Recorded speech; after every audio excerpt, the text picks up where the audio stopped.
आणि सुधारला। आज माझा लाला सगळे आज सेडचं काम घेतो, पूर्ण काम करतो। सोन्यासारखी भगवंतांनी असे जीव ज्यावेळेस तयार होतात महाराज माझ्या भगवंताच्या शक्तीमुळे। असे जरा चमत्कार लोकांना ह्याच्यापेक्षा कोणते मोठे चमत्कार देऊ मी, की जो जीव दारूच्या पाण्यापासून राहिला जात नव्हता त्या जीवाला माझ्या गोरक्षनाथाने, माझ्या प्रभूने 2 लेकरामध्ये राहण्याची, 2 लेकरामध्ये जगण्याची, 2 लेकरासोबत खेळण्याची ताकद दिली। मी नवनाथांचे, माझ्या गोरक्षनाथांचे किती आभार मानू ते कमी आहे। असा हा एकटा नाही, असे कितीतरी लोक तयार झाले महाराज या 2-5 वर्षामध्ये। 2-5 वर्षामध्ये काय घेऊन चाललं धाम सोबत। आज ती ताई आहे, उभे राहा ताई, हा तुम्हीच।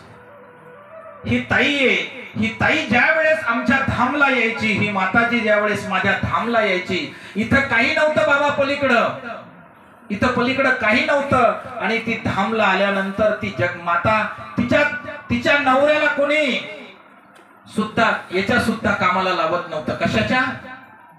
वॉचमॅनच्या किंवा बँकेतल्या काय त्या कामाला सुद्धा कोणी देत नव्हतं। माझ्या प्रभूची कृपा अशी झाली, माझ्या गोरक्षनाथांची कृपा अशी झाली की तिला सोन्याचं दुकान प्रभूने करून दिलं। सोन्याचं दुकान करून दिलं। ही माझ्या गोरक्षनाथांची किमया आहे महाराज। मी कोणतं तुम्हाला काय धन दिलं, मी फक्त ते धन दिलं तुम्हाला, नामरूपी धन।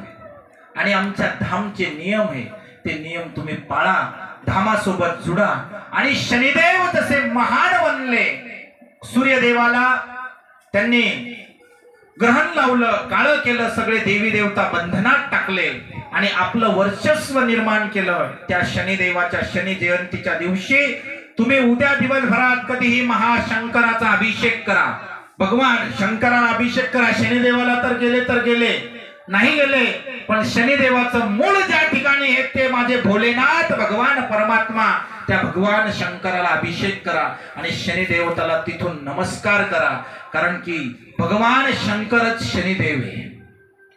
भगवंत आणि शनिदेवांना शांत करायचं असेल तर भगवंताला फक्त दह्याने आंघोळ घाला, शंकराला दह्याने आंघोळ घाला, तुम्ही शांत होता। असं अटल पद शनिदेवाने प्राप्त केलं।